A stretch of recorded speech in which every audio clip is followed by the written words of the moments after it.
Ladies and gentlemen, this is LAGTV. I'm Adam. I'm Jeff. And we are here to bring you another fantastic, possibly orgasmic experience that is our Starcraft 2 commentaries. What are we looking at today, sir? All right, well, we are looking at a PVT against, we're going to start right up here in the north position, and his name is Prjs. I'm calling him Pajamas. Okay. I'm like, you just got nicknamed. Congratulations. All right, Pajamas versus Dimwitedroy. I'm just going to call him Dimwitedroy. I have nothing clever for that. All right. So, so this is it. I want to give everybody a quick reminder about our tournament that we are holding. Yes, yeah. And so go check out our video. There's like a tournament video telling you exactly how and when to register. Mm-hmm. And we also really want to thank you guys because as of today, we hit 100 subscribers. Big news, actually. Loving the 100 subscribers. Thank you all. I know we tell you all the time, but I will tell you one more time. We love you in the least creepiest way possible. Yes. No, and all serious, like all jokes aside, we really do appreciate it. Yeah. We never dreamed that we kind of figured that, you know, this was going to be all right. Yeah. But we never thought in a million years we'd get 100 subscribers in less than 2 weeks. That's crazy. Yeah, so, thank you very much, guys. But we'll get right into this game. It is a gold level game. And, so we're going to go, what do we got down here? So Red's just found out that Dimwitedroy is a Terran, which is, for me, one of the most disturbing things you can find out in a game because I struggle personally when I'm playing a Terran. Yes. No, I don't think either of us are very good at defending against Terran at any point in time. No, I play at high level platinum and low level diamond, so the Terran players up in that area are no joke. No, they're actually quite good as long as they are capable at walling up and pumping out Marine Marauder within the first 7 minutes. They're not super easy to handle. No. But looks like Red here is doing a typical build, just your gateway, jumping right into the Cybernetics core, getting his gas going right away, so I can assume we're probably going to see a fast warp gate upgrade, and you never know, we may see a 4-pool from this guy. 4-pool, that would be intense. Or a 4... I would be doubly impressed, yes. A 4-gate, sorry. Because, you know what? I would shake a man's hand who could go 6-pool or 4-pool as a Prjs. Yes. 4-gate. Thank you. That's good. No, 4-gate is probably going to happen. You see that one? You see that gate into core transition? That is almost guaranteed 4-gate move, which is basically Prjs' best defense against a Terran player in the first place. Yep. It looks like Blue's gonna block off his choke here. He's getting a Marauder, and he's also looks like he might be double pumping some Marines. In the near future, so we may see some pretty early aggression from Blue. And Blue is also now getting a couple of gas places, and he is also supply blocked. So as you can see, he's getting his supply depots up. Guys, we see this a lot because it is mid-level play. Getting supply blocked is probably one of the worst things that can happen to you because it doesn't seem like a big deal to have to wait for a supply depot or a pylon to finish or an overlord. But that actually adds up to a lot of time down at the other person's base. They can do a lot in that amount of time. So very important to keep on your probe production and keep on your food production as well. Yeah, so you can see here that Red actually is building more probes and is continuously building his probes. Blue is also getting his SCVs, but he's lacking five SCVs behind, and not even taking consideration that he has a couple of SCVs outside of his minerals building units as well. So he's a little bit down when it comes to drone count. I think Red just tried to scout out front and he got taken out real quick, but now he's going to understand now that exactly what the Terran player is doing. He is double pumping Marines, and he does have what is that, tech lab, I believe it's called, for Marauders? Yep, it is a tech lab. So Red looks like he's building up a couple of units outside of his base, a couple of Zealots and a Stalker, getting Zealot speed. Jeff, I can't stress enough how much Zealot speed, or Zealot speed for those of you keeping count at home, how important that is against a Terran player. Okay, let me go and tell you this straight up right now.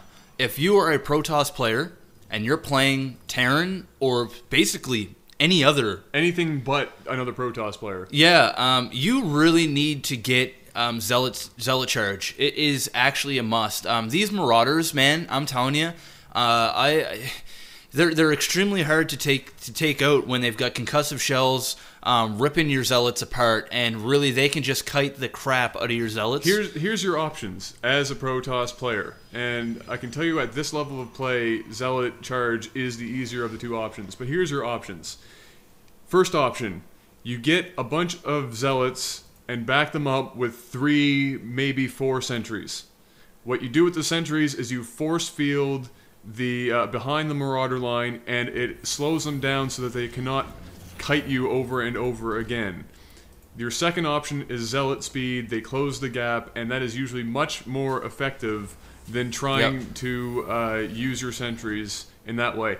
It can be done, and to be honest, the sentry stop is actually more effective than the Zealot Charge in a lot of cases, but you have to be pretty good with your micro in order to pull it off. So what I would suggest is skip sentry production because they cost 100 gas each. Save up 200 gas for your Zealot Charge and stick with that whenever you see a Terran player. Yep. So it looks like we got an attack here. I don't know if this is going to be the smartest decision ever. I mean, these Marine and Marauder are just going to rip through Red's units, and now he's got a couple of medevacs out there as well, just healing up his unit. So that's gonna hurt. Yeah, Red really. But if you look up there, just like you always up at Red's base, just like you always say, you know, attack and expand at the same time. Unfortunately, he lost all of his units. The smart thing would have been to do here, if a Terran chokes off his base and he looks like we might have a drop here. But if a Terran has choked off his base and he is sitting Marine and Marauder behind the choke, don't even bother trying to climb the ramp. No. Turn around and get out of there and just try and figure out another way in there. Either drop or warp in or proxy pylon to build up a bigger army. But unless you have a significant force, you're not going to win that. No, you're really not. And whenever you see that sort of thing, is back up, reevaluate where you're gonna have to go and where you're gonna have to, what you're gonna have to build next in this game. But anyway, looks like Blue's gonna get a quick drop here, and it's a really good drop. And Red just moving out a bunch of his probes, fortunately, to his expansion. So that was really good timing. That was good timing, complete luck, but good timing nonetheless. But Blue's still going to do a massive amount of damage. Protoss units pretty slow. Should not have shielded at that point. That shield is it was a little premature. Half gone before you even got there, but that base is gone. And you know what? I actually probably, if I was a Terran, you know what? I'm gonna say he played that. No, just he played. well Actually, you know what? Yeah, he played that good. I'm not. I was actually gonna say he could have took out those units, but you know what? Better to keep them alive. I've said this before. Exactly. Yeah. Keep the units alive. Run those out, and then you can continue that harassment later. And if I had to go on a limb, I would say that he's either going to go back or maybe even check out if he has an expansion. And if he hits that expansion, Red is in a lot of trouble. And it looks like he's going to have to back up there, but he knows it's there. Red right now is rebuilding his Nexus up in his base. I don't know how good of an idea that is because it's just going to go anyway. It's going to go down again. At this point, better to focus on your probe production and your unit production at your expansion and protect that with your life. Yep. There's less room to play as the Terran for harassing at that small location than in your main base. But as you see down here, Blue obviously looks like he might have gotten supply blocked. Yeah, he's 74 to 75. He is supply blocked. But what I do like about this play is not only is he harassing right now, which he's about to do again, and he should probably do that right now. But not only that is he's not panicking, but he's not getting over aggressive. He's still keeping his units. Looks like he's going to drop there again. But he's still keeping his units at his base and protecting that choke for a counter. And he's just using what he's got up here to do maximum damage. That's true. You can do a lot with very little as a Terran player with dropships, and It helps you in Looks like he's in going to take that out the Nexus. it's going to be close. It's gone. So that there is... That was a good trade-off. You know, getting rid of that expansion basically cripples Red for a long time, and at this point, Blue could build up a massive army. Red looks like he's going to go try a counter. What do you think about that? Okay, well, you know what? And I have preached this before, after a successful defend, I usually say go in there and attack. But at this point, you're behind economically. You're way behind in unit composition. Blue is back here. He's got a siege tank up. There's no way in hell he's getting into this base. So he needs to back up his units right now, or all these units are going to go down. And he's backing off there. Don't even know if I would have attempted that attack. He should have actually just stayed back and tried to, you know, hold down his main here and try to keep this alive. Because as you can see, Blue is now coming back up. Good timing again, a little luck with the timing, but good timing nevertheless. And all of these probes are going to get killed all over again, and Red is going to be able to do basically nothing about it. Yeah, these are textbook drops right here. He's really doing a great job at kind of playing a cat and mouse game here with his units and getting in, doing damage, getting out, coming back when the units are out of the base, and just doing that over and over and over again, and to the point where Red is actually getting frustrated. He does not know what to do. He doesn't know where to take his units. Basically, this is game over. It is. You know, at this point, it would be a miracle for Red to pull out a win in this scenario. Blue has a huge advantage economically and unit-based. If you go back to Blue's base for me real quick, Mr. Black, as you can see, while this is all happening, he's not making the mistake of not continuing to build units. He is continuing production, which is something that I make the mistake of all the time. I'm so focused on microing my units that I forget about continuing to build units back at base.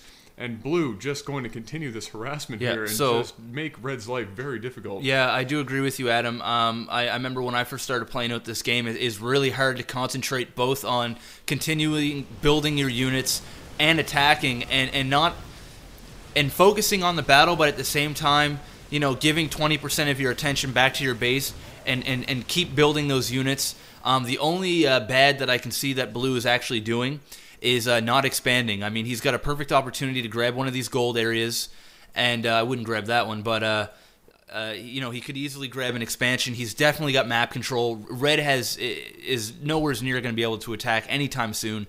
Although, you know, Blue has obviously got this in the bag. And it looks like he's going to move out here in a very short period of time, which is a good move. He's now seen that Red is in a very vulnerable position. He knows that most of his units are not going to be able to do a great amount of damage against his tank Marine Marauder. He's got backup for just about any situation. He's even got Valkyrie in there as well. He's got Valkyrie, you know, a bunch of Marauder Marine. He's got 10 Marauder, 12 Marine, 4 siege tanks, 5 Viking. You know what, Jeff? I have a request, because I have a feeling I know how this is going to go. What's that? I would like to hear some epic battle music as we watch this game end here very shortly. Sure. I would actually just some very intense epic battle music, and I think we'll play it out that way. So why don't you give us a little bit of that, and then we'll wrap this video up. Sounds good to me. Does that sound good to you? All right, I'm just going to sit back. Folks at home, grab a glass of water, whatever your beverage of choice is, and enjoy. And we will see you very shortly. That's right. Ladies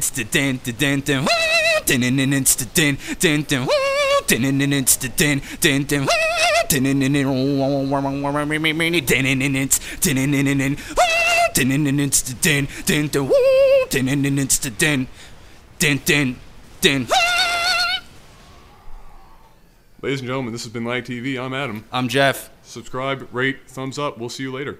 Peace out. Peace.